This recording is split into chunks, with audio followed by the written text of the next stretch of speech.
My Dress Up Darling is a popular currently airing show that had a ton of hype before it aired because it's based on a popular manga that a lot of people like. I definitely get the hype for it now because the show has a lot going for it, honestly. I think the most standout thing about the show is the visuals, which are consistently great. The character design sense is really strong. All of the characters we've seen so far have a level of detail and aesthetic that I like a lot. Marin's design is so strong that you physically cannot click on Twitter without seeing art of her, but all the girls on the show have rounded eyes with lots of detail given to the eyebrows and eyelashes. The men, mostly Gojo and his grandfather, have wide and straightened eyes with just a little bit of a downward curve to make them stand out as the nice dudes they are.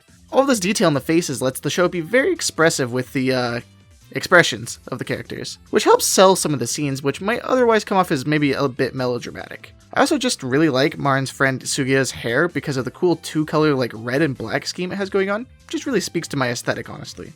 The premise is also really unique and cool. Making clothes and cosplay has been something that I've low-key been interested in for a while, but it's really cool to see a show talking about it more in depth. It's always felt like something that's a bit underrepresented when it's so important to fan circles of anime. There's also this aspect of old versus new with how Gojo's love of Hina dolls ties into Marin's love of cosplay and anime. It's a neat connection that many people might not otherwise make if there had not just been a show about it, and it's a really good starting point for a romance.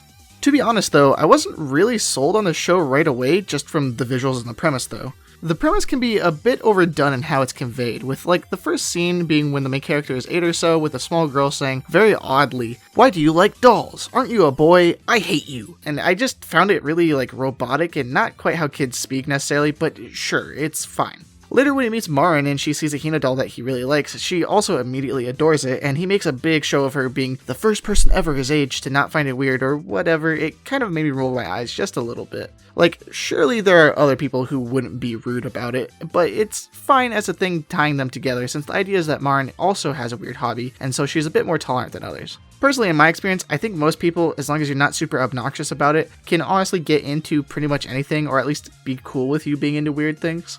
Episode 4 of the show sold me really hard on it though. It was a much needed episode full of good development for Gojo and Marin. I think this episode really turns Gojo's doll making from like an excuse to have something in common with a popular girl to becoming actual insight into how people with dedicated hobbies and passions work. We get to see how Gojo acts under a ton of pressure between his grandfather being hurt, running the shop by himself, dealing with all these tests while he's still just thinking about this deadline that he's in to make Marin's cosplay outfit for her. He suffers pretty hard for it, barely sleeping for several days on end to make sure he finishes everything in time. This really helped me get a better feel for Gojo as a character and sell me on him being the kind of obsessive creative that I'm sure everyone can relate to at least a little bit. It also turned him from kind of just a general nice guy who is like way too nice for his own damn good and, you know, just kind of likes to feel reliable sometimes, into someone who is particularly driven to make good on his promises.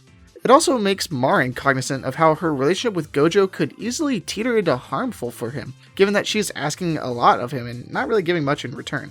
I think that this will end up making the two naturally bounce off each other in a much more meaningful way, all thanks to how this episode sets up their interactions and just has them straight up have a solid conversation about it. I really like that kind of writing where the characters really talk it out and get a feel for what's wrong. I think if episode 4 of My Dress Up Darling is any indicator for how good the rest of the series will be, then we have a lot to be excited for in the future.